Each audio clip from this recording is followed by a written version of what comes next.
Hello, everybody, and welcome back to Real Pod. Things are getting spicy today. They're getting real spicy. I'm sure you saw the title. You know, we usually don't delve into this on the show. We're getting a little R-rated, I think. But you know what? Let's not stigmatize it. Let's not make it squirmy or awkward or uncomfortable.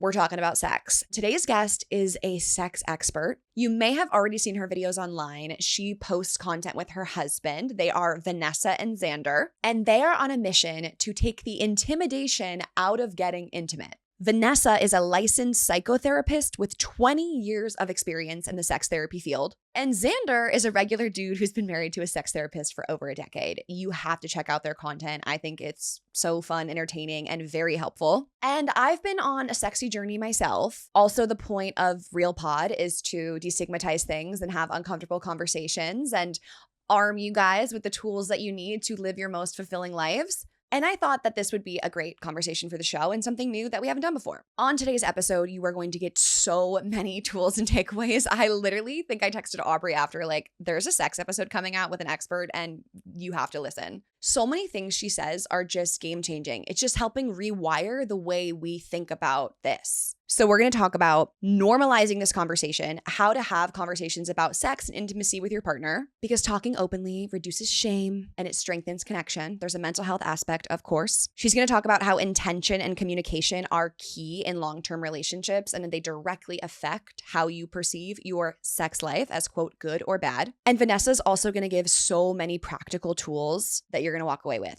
Like why 6 seconds is the magic number for kissing. You'll find that out. What intentional initiation means. And the number one thing she incorporates into sex to help increase intimacy with your partner. So I think that you're going to enjoy this episode. If you find it helpful, definitely send it to a friend, forward it to your partner. It's the perfect nonchalant way to be like, hey, I enjoyed this podcast, and send it over. And you're opening the gates to have these conversations. And if you really love it, go ahead and leave a review. I'd love to know your thoughts on this episode. So without further ado, please help me welcome sex therapist and expert Vanessa. Vanessa, welcome to Real Pod. Thank you so much for driving in and coming on my show. I appreciate it. Thanks for having me. I'm really excited to be here. Yay. I know you've been on Mel Robbins. You've been on Armchair. I'm obsessed with all those appearances. Thank you for taking the time for Real Pod too. Oh, I'm super excited to be here. Do you enjoy just obviously talking about sex, intimacy, answering all the questions? I bet it's second nature now. I love it. I mean, what topic is more fascinating than sex? But also because I know people are so desperate for these kinds of conversations. We talk about sex all the time, but very often not in ways that are really authentic and vulnerable and genuine, and also practical too, like actually getting the tools and resources that we need to have the kind of sex that we really want to be having. So knowing that we're able to make that impact and help people get those resources just means the world to me. Mm-hmm. I'm curious, why do you think that it's become such a taboo or kind of squirmish topic? Even as I was getting ready to interview you, I was thinking about myself and how I was raised and how that affected how I viewed intimacy. And I'm definitely someone who needs emotional intimacy to be at absolutely 100% before physical intimacy. Yeah. And I know there's people that are different. They need physical intimacy to then feel emotional intimacy. Mm-hmm. So it's been a topic that we have struggled with for pretty much all of history. People always ask me how are we so uncomfortable with this? I'm like, well, why would we not be? There really hasn't been a period of time where we've been super open and vulnerable about it. So it makes a lot of sense that most of us struggle with it. And I also like to be really vulnerable and share. I've had my own struggles with my sex life. I had years where I couldn't orgasm with a partner. I've struggled with low libido, mismatched libidos, self-consciousness, body image issues. It's, none of us are immune from this. So I think it's really important for us to be vulnerable so people recognize we're not alone in this. That's, I think, one of the worst things about sex is we're all struggling with it in some way or another, but we feel super alone. I must be the only person going through this. Or we, in our relationship, we must be the only couple who's going through this. And that just makes the shame feel even worse. Interesting that you say we're all struggling with this, because I feel like people think no one else struggles with this but me or but us. Yeah. So what is it that you've learned through your work that gives you the confidence to say every single person has some caveat or some obstacle with intimacy? In my work, I try to take the approach of I will be vulnerable first. And I work a lot with my husband, Xander. We share a lot of honest and raw stories about our own relationship.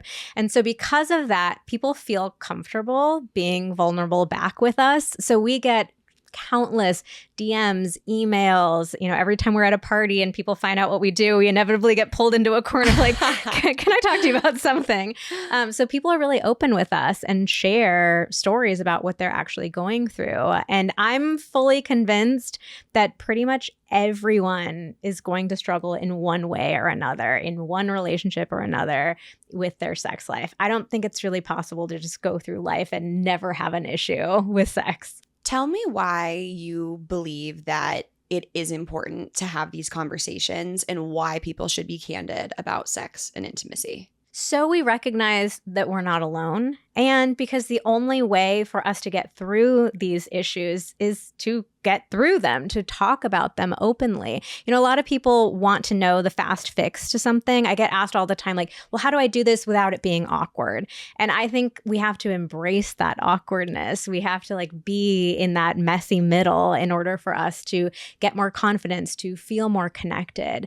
And when I look back at my own sex life, it's actually the moments where I was really vulnerable about something that I didn't like or something that was going wrong. Those are the moments that I experienced the most connection, ironically. Mm-hmm. It's not the times where Xander and I have had amazing sex, those are super fun. And I have some fond memories that I look back on. But it's really those memories of being super vulnerable with each other. Those are the things that made me feel so much closer to him. Mm-hmm. So I think embracing that is a big part of it for all of us. Yeah, I think about, just as you talk about the vulnerability and that aspect of sharing, I do a lot of mental health advocacy, and it's the same language I'm using, right? So you don't feel alone. So you're not the only one struggling with anxiety or depression.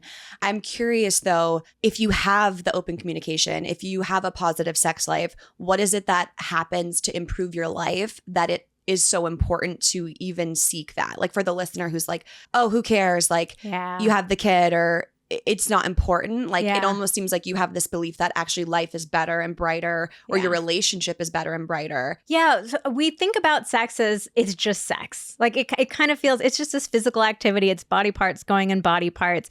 And I think we also kind of look down on it in a way. It feels hedonistic.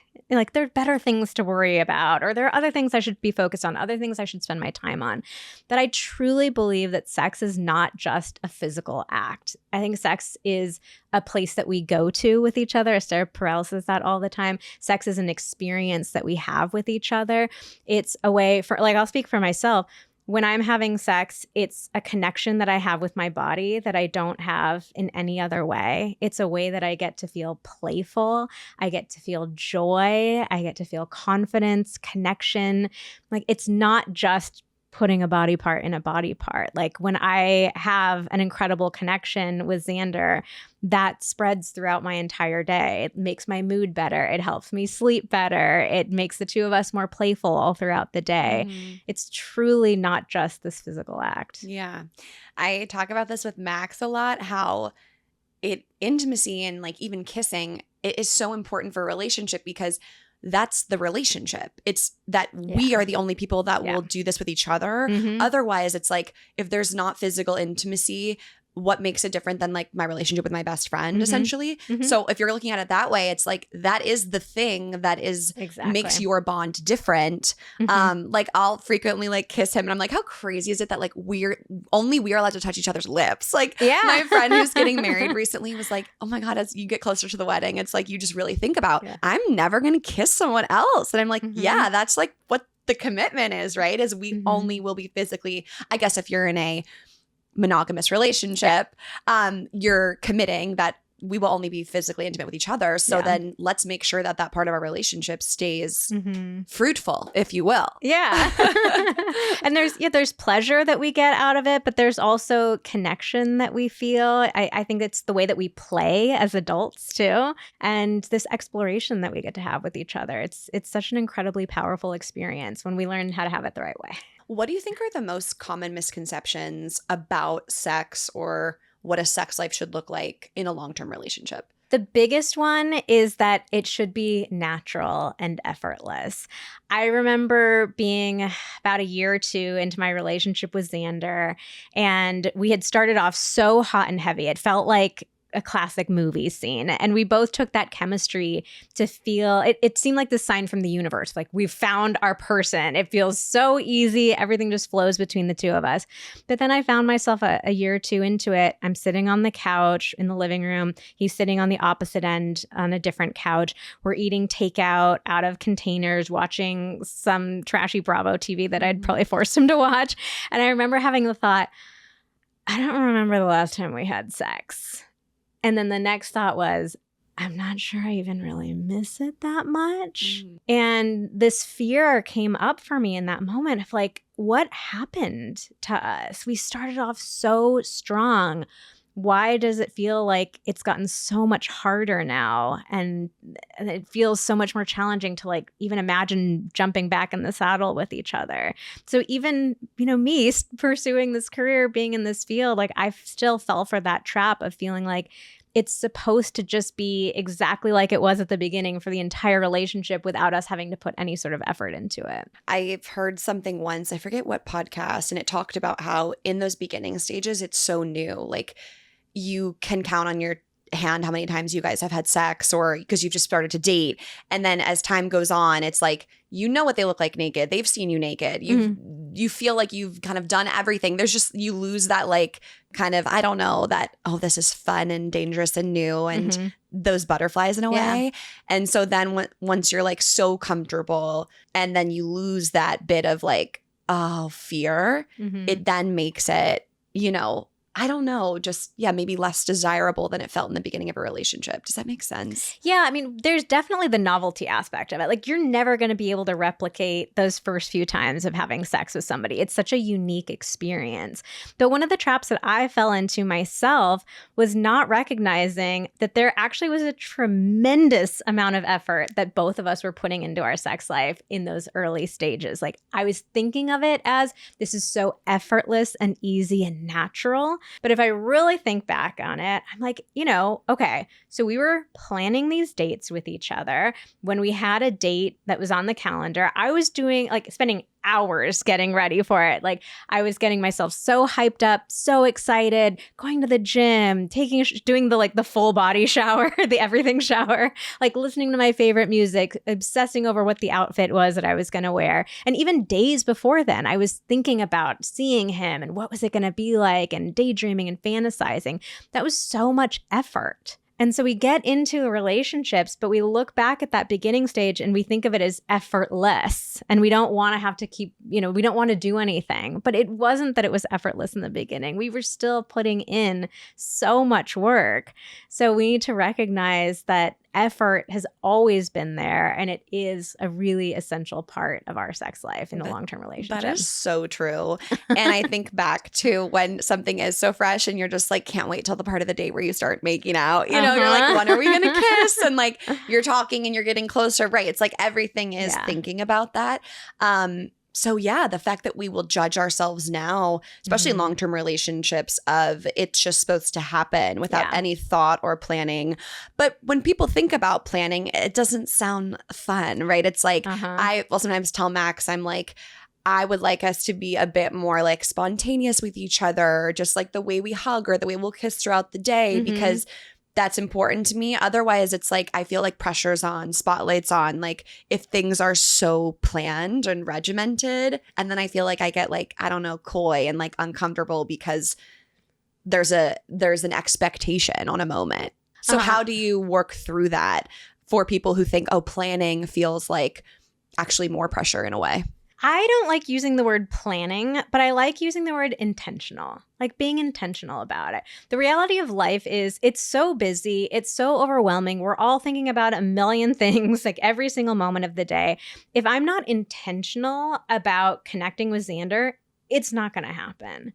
And, I can say I want to be as spontaneous as I want to be, but it just is not going to happen unless I'm really putting thought into it. And I do think that we use the word spontaneous sometimes as a way to free ourselves from the responsibility of that intention. And so don't think about it as, we've got to schedule out our day. Like at 6:05 p.m., I need to go give him a hug. And then at 7:12, I need to give him a kiss. It doesn't need to be like that. But just having the thought in your head, again, in the same way you had the thought in your head at the beginning of the relationship, like, oh my God, when are we going to kiss? I'm so excited. What is that going to be like?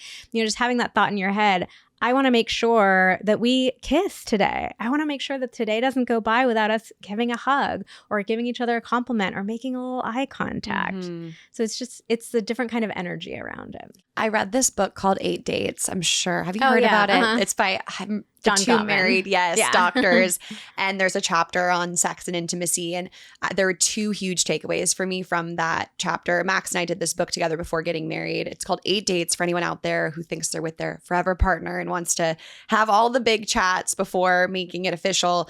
And it said, when you enter and leave each other, when you enter a room and leave, not when you enter each other, when you enter a room and when you leave a room, you're supposed to have a 3-second kiss. Something that's not uncomfortable to people in the room, but maybe makes one person blush, right? Like, and I'll frequently remind Max of that. I'm like, we have to kiss for 3 seconds. And I try not to make it like a rule, like we just have to do for 3 seconds. But little things like that, just our lips touching throughout the day, just makes you feel closer. And the second thing from this chapter I loved was it said couples who are more comfortable rejecting sex with each other actually have sex more often. Oh, yeah. And I think at the beginning, I've also had body image issues and those insecurities. So to think, how am I not just like, how could you ever not be in the mood? Like, what's wrong with me that I'm not so attractive or so hot that you couldn't just always want to have sex? Yeah. And so when I read that, it was game changing for me because I'm like, oh, like I have times where I want to be like, oh, it's just been such a long day and I'd love to just like lay in your arms. And he should have that same luxury and it's not a personal thing. So those two takeaways were really big for me. Yeah, I love the kiss one. This is a tip that I give as well. I actually like a 6-second kiss and a 20 to 30 second hug. There's great research showing that these are the specific timeframes our bodies need to release oxytocin, which is the hormone that promotes a sense of bonding, trust, and love. So, and what I love about that tip too is that could literally be 36 seconds out of your day. Like however busy you are, you have 36 seconds that you can spend, exchanging that contact with each other. But it's such a great way to be intentional about maintaining that connection with each other. And I think that also the leaving and entering is a really important one too. I like to focus on making eye contact with your partner because I actually had this experience a couple of years ago. I'll tell on myself. But I realized like I am not even acknowledging Xander's presence when he walks into the room. We work together. So I'm like, I'm usually on my laptop or I'm on my phone looking at something stupid. And I really stopped to think about like, what does that mean that I'm not even acknowledging that he's here? And how crappy does that feel for me when I'm on the other end of that? And that to me just felt like one of those perfect examples of these tiny little things that we do that we don't even notice like how big of an impact they're making. So I started making more of an effort of just looking up, smiling at him, saying hi, acknowledging him. And it was so embarrassingly excited about it. He's like, wow, hey, something's different. What are you doing? It was really cute to see. So just taking that little moment is really important. And then onto the rejection piece, that one is so important too. And this is the classic example of like why I love doing this work is when did we ever learn how to say no to sex? We've never learned the actual skill behind that, right? So most of us feel deeply uncomfortable doing it. And so couples usually will end up doing this weird little dance with each other, where you don't want to like overtly have to say no to your partner. So you try to avoid those moments when you think they're going to initiate. So I think we've all had those experiences. Like your partner comes in for a hug and they're like lingering a little bit longer and you're like, oh, I just have to get away from here, or like their hands on your shoulder and you're like, well, okay, I gotta go. We start like trying to squirrel away from them like in those moments because we don't even want them to initiate in the first place. And so our partner starts getting the message that they're not supposed to be too overt with it either. So they start doing it and even more like backhanded around the bend kind of ways. Another thing that comes up very often is people will be jokey in their initiation. Like, I don't know if you've ever experienced this in your relationship, but the boob honk is a really classic one that happens. Fortunately, no honking. Oh, of the you're boobs. so lucky. Okay. Women are always like, it'll be the worst possible times. I'm like washing the dishes. My hands are all soapy and he comes around and like gives me a honk, like little old school bike horn kind of thing. And so men initiate in that way because there's plausible deniability. Like if you're like, oh, leave me alone, don't do that. They can say, oh, I was just joking. It was just a joke, like lighten up, right? When you both know full well they were trying to initiate. So it's just this very complicated dance that we wind up doing with each other, all because we don't know how to actually say no to sex, how to navigate those moments. How do you recommend someone does say no to sex? And then also, I'd love for you to share how you recommend couples have conversations about, hey, I liked that thing you did, or how can I feel like if I say this, you're going to get offended, right? How can we have talks about the bedroom outside the bedroom? Okay, so first I want us to think about initiating in a really different way. Most of us initiate in the moment. And for me, whenever Xander does that, it feels like a pop quiz to me. If he says, hey, do you want to have sex right now? I feel like caught off guard. And it's sort of this feeling of like, oh, wait, you're thinking about sex right now? Like, I wasn't even thinking about sex. And I feel like I'm behind, like I've lost already. And so it's very easy for me to have this knee-jerk reaction and just say no. But what we have to think about is you are two different people. And of course, you're going to have tons of moments where you are not both in the mood at exactly the same time. Like, think about it. It would actually be really weird if every single time your partner initiated, you were like, oh my God, I was literally just about to initiate with you. I was totally in the mood too. That would be very strange. So we need to get used to the idea that we're not going to be turned on and in the mood in the exact same time. So one thing that works really well for me is we've had both Xander and I, we changed the phrase around. So rather than saying, do you want to have sex? We change it to, are you open to sex? So just that one word swap, that reminds me in the moment, I don't have to be magically turned on in the exact same moment. I just have to consider the possibility. Or sometimes he'll ask me like, are you open to me turning you on? So that's really this reminder to me of like, we're talking more about a process, not about like, yes or no, commit to me right this second. Another thing that we do is we'll initiate earlier in the day. Like, hey, I'd like to have sex with you at some point today. Like, are you open to that? So again, it just like creates so much more spaciousness and openness around it rather than this like in the moment right now, are you in or are you out? So that really helps a lot. But let's just say your partner has done some of those things. You're still like, it's just, you're not in the mood. You don't want to. The most important thing to do is give your partner a reason. And not because you have to. You're allowed to say no for no reason whatsoever. But we want to help our partner recognize that it's not about them. It's about the situation. It is like when you're saying no to sex, you're not like, you are so unattractive right now and I'm so turned off by you and, you stink and all, it's like. Hopefully not. Not for me, but I feel like there's couples out there that may feel that way. But it's usually what's going, like there's something about the circumstance that's going on. So sharing that with your partner, like telling your partner, I have just had a really awful day. And what helps a lot is to connect it to how you want to show up with your partner. So if you say something like, you know what, I really appreciate the vulnerability of initiating. I appreciate that you asked me. I've had such a bad day and I don't think I'm going to be able to show up with you in my normal, like playful, excited way. Yeah. And I don't want you to have to, deal with me in the moment, just like feeling in a bad mood. And then suggest something different that the two of you can do instead. So for most couples, like you end up saying no and then you're like, okay, bye, like see you later. And you go separate directions and it just feels super awkward. So suggest something different. Like, hey, could we sit on the couch and cuddle instead? Could I give you a massage? Could we go for a walk around the block? Like something else that will feel connecting and bonding so you don't feel like you're just going separate directions. I love those two pieces of advice. Those feel easy and applicable and help create the togetherness despite what feels like we're not aligned in this moment. Yeah. It adds consideration. And then as far as having chats outside the bedroom, and let's switch this to a positive. Let's say someone wants to say like, oh, I have a new turn on. How do I tell them that I would like them to do this? Or, XYZ is important to me, because it always feels like it's inherently deep and it's like, Yeah. or serious, right? And so it's like, when is the right time to bring this up? So this is a great opportunity to follow Xander and my Instagram account, because we designed so much of our content to make it easier to open up these conversations. So we're at Vanessa and Xander. It becomes send me a DM from their page. And that means so you can say, like, let's say that we post something that does relate to you. Like, you can just send that to your partner and like, oh, I never thought about that, or this sounds kind of interesting.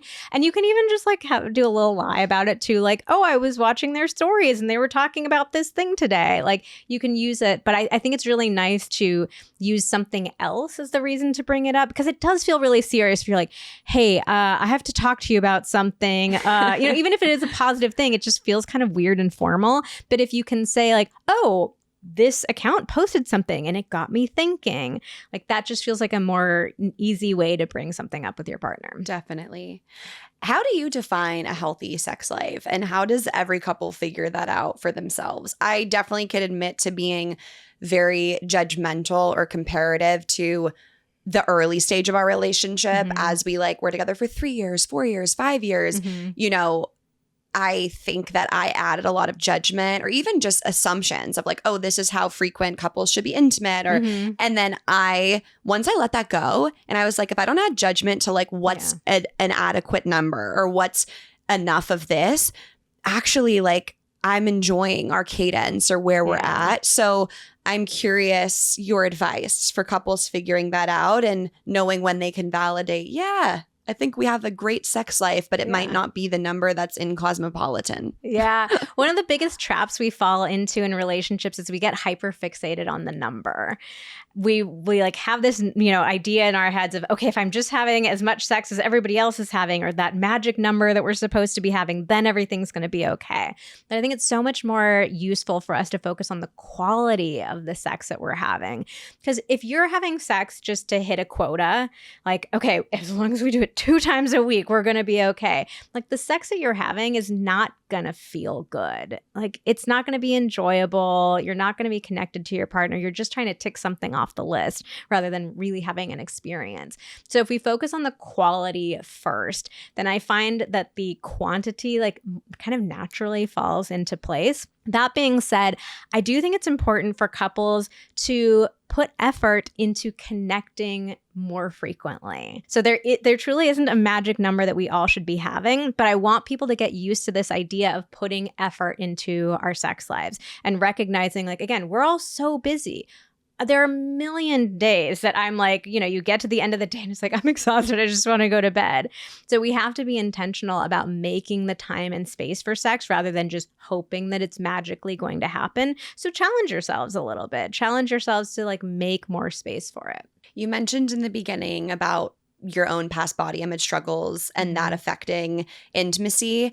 What advice do you have for people who, do feel insecure in their skin or want the lights off completely or, can't enjoy pleasure because they're thinking about themselves and how they're appearing and if they're worthy? So I grew up in the 90s and my psyche is just seared with seeing all the women's magazines titles of like 5 positions that'll hide your belly bulge. I was so conscious, like even at such a young age, of thinking about my body bulging in ways that were going to look unattractive during sex. So I really, really get it.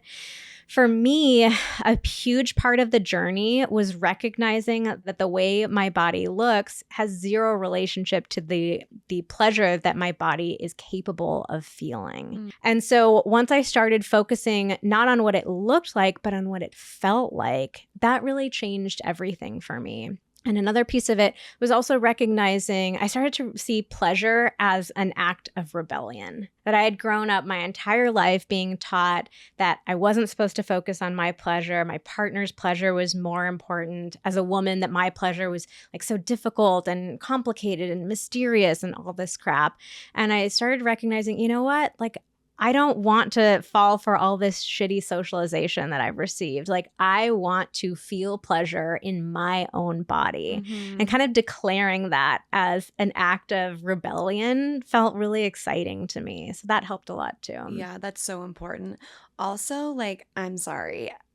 women's bodies in general are way more beautiful than like, I'm sorry, like men don't try. Like they literally become hairy, they're smelly. Like it's like I feel bad. Like the fact that women, we cut ourselves down so much and like the men are not thinking twice about that. And it's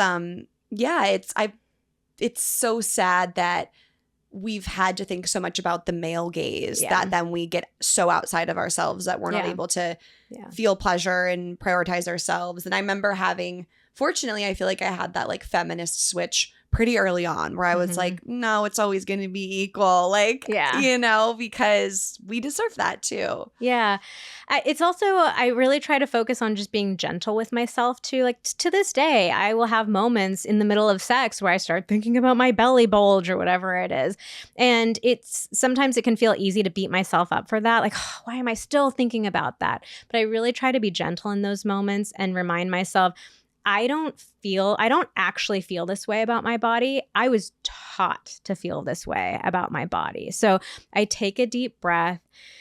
I try to like let the breath out, and then I try to refocus on the sensation that my body is feeling in those moments. That's such a powerful reframe. I don't feel this way. I was taught to feel this way. I love that. I think that can apply to a lot. What are your suggestions for couples who feel like the libido is mismatched, or someone's leaving this episode like, oh my gosh, I'm feeling rejuvenated, I'm so excited, but their partner maybe seems disinterested or satisfied with where things are at currently? Well, let's start first with normalizing mismatched libidos. Like we have that phrase and we get so anxious about it. People are like, oh, our libidos are mismatched.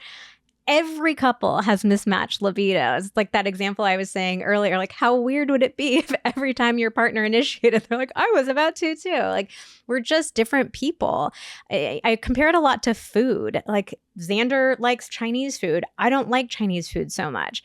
There's a night where Xander might want sushi and I'm like, actually, I feel like Mexican instead. Like we don't get worked up about food preferences. We just recognize like, yeah, we're different people. Of course we have different preferences. Sex is the same too. Like it's natural and normal to have a different libido from your partner. And it's natural and normal to have specific moments where one of you is into it and one of you is not into it. So if we start from there, a lot of times that just alleviates the anxiety. But let's talk about the situation of, let's say that you're wanting to change things in your sex life, but your partner is saying they're satisfied. So it could be it could be that your partner is just afraid to start talking about sex. Like a lot of people will just say, I'm fine.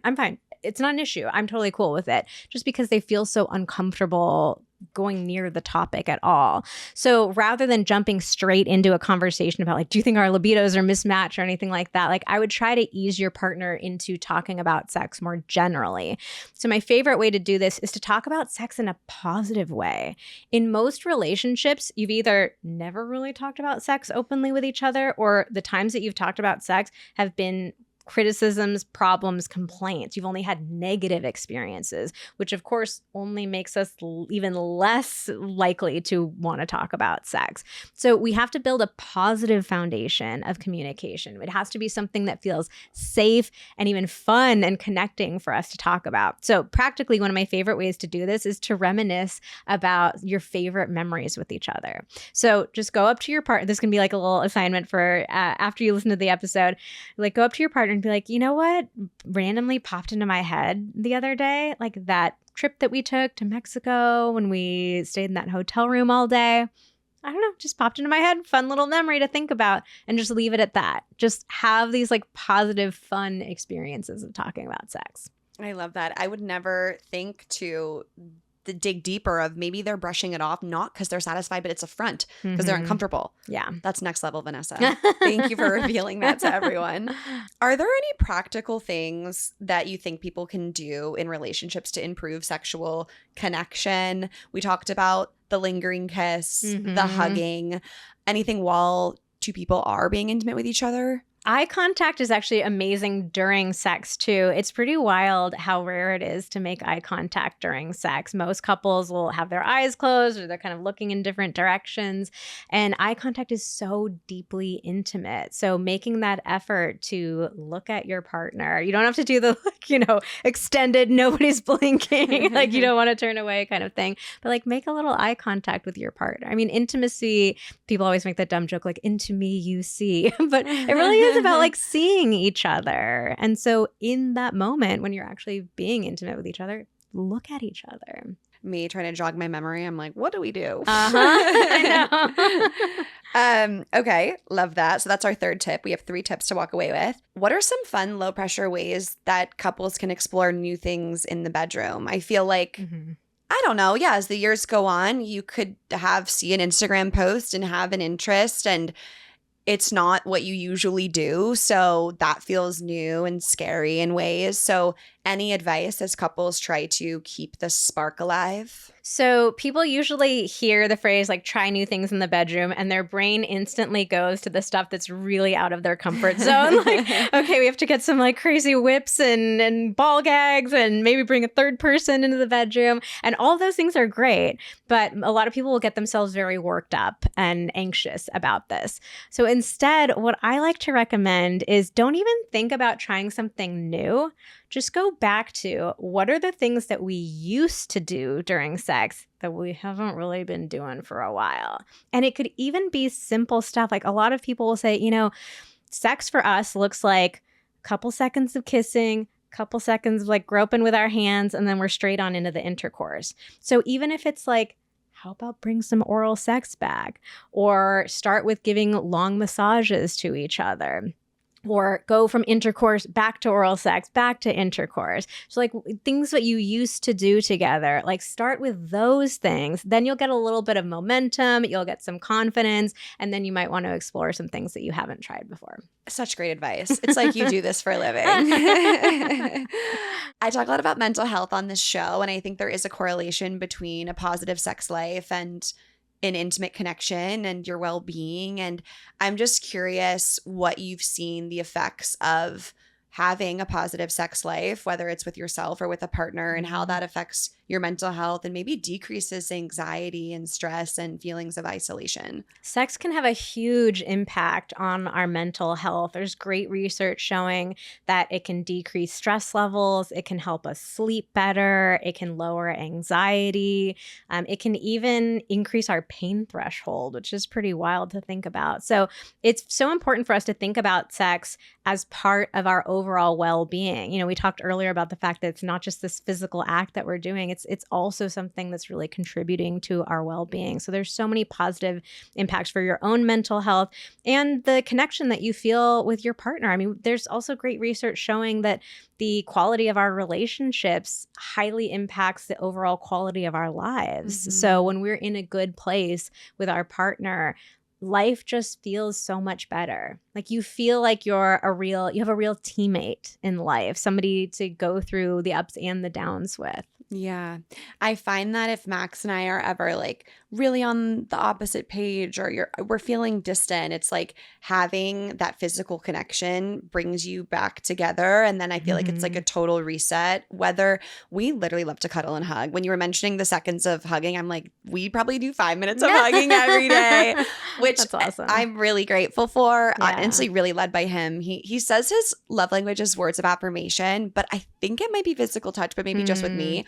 But yeah, I think that sometimes even during the day, I'll pop into his office just to like hug each other because it just helps you feel more grounded and safe. Yeah, when things are not in a good place with you and your partner, everything feels so much heavier. Like you can't even talk about what you're going to have for dinner without it feeling like there's so much weight on top of that conversation. But when we're in a good place, everything feels so much easier, so much lighter, happier, more excited. So I think most people have had an experience of both ends of that. So that can be another motivation for making sure that we keep ourselves in a good place intimately. Definitely. What advice do you have for anyone who's starting to seek a healthier relationship with intimacy, for people who've maybe thought that's what I have to give to receive adoration or worthiness from a man, if we're talking in a heterosexual relationship, and they're realizing, oh, I want to approach sex differently now in my adult life? Everybody tells me I want to have a great sex life, but then I'll ask them, what does a great sex life mean to you? And it's always deer in headlights. Most of us have never taken the time to think about, what does this actually mean to me? What do I want to have with my sex life? What kind of relationship do I want to have with sex? So that's such a great starting point, is thinking about our own experience. And especially as women, we've gotten so much socialization that sex is something we perform. It's for our partner. We're supposed to care more about their experience than our own. So this is an especially powerful step for us women. So I have an exercise where I love people to come up with 3 words that you would use to describe your ideal sex life. So I like just starting with 3 words because it feels simple. You're not having to write this long thesis on what your sex life is going to look like, but like, what 3 words would feel exciting to you? So that's a great starting point. Do you feel comfortable sharing your 3? My 3 change all the time, but exploration is a really big part of mine. This feeling of like losing myself in the moment, like really fully being present, and vulnerable is another big one that comes up for me, like allowing myself to be my true self. And I'll throw in a 4th one because it rotates into the mix all the time, but humor is actually a huge thing for me. I realized a little while ago, like, I think a lot of us take sex so seriously, and I have the tendency to, but I realized some of my favorite memories with Xander are when we're laughing during sex. Like, we're pretty silly goofballs outside of the bedroom, and that feels like authenticity to me, to be that aspect of myself inside of the bedroom too. So just being silly and playful, making dumb jokes, laughing when things don't go exactly as we'd planned. Thank you so much for sharing everything today. I feel like there are so many tangible takeaways, and I'm hoping that people leave feeling more confident, less alone, and reassured about how to keep progressing towards what a healthy sex life means to them. So I appreciate it. We've never breached this topic on the pod. So thank you for coming and sharing so much, Vanessa. I really appreciate it. And I hope everyone does follow your Instagram and you start seeing a lot of shares. Thanks so much for having me. And I appreciate you being willing to open up this conversation too. I know it's vulnerable, but I know your community is really going to benefit from it. Thank you.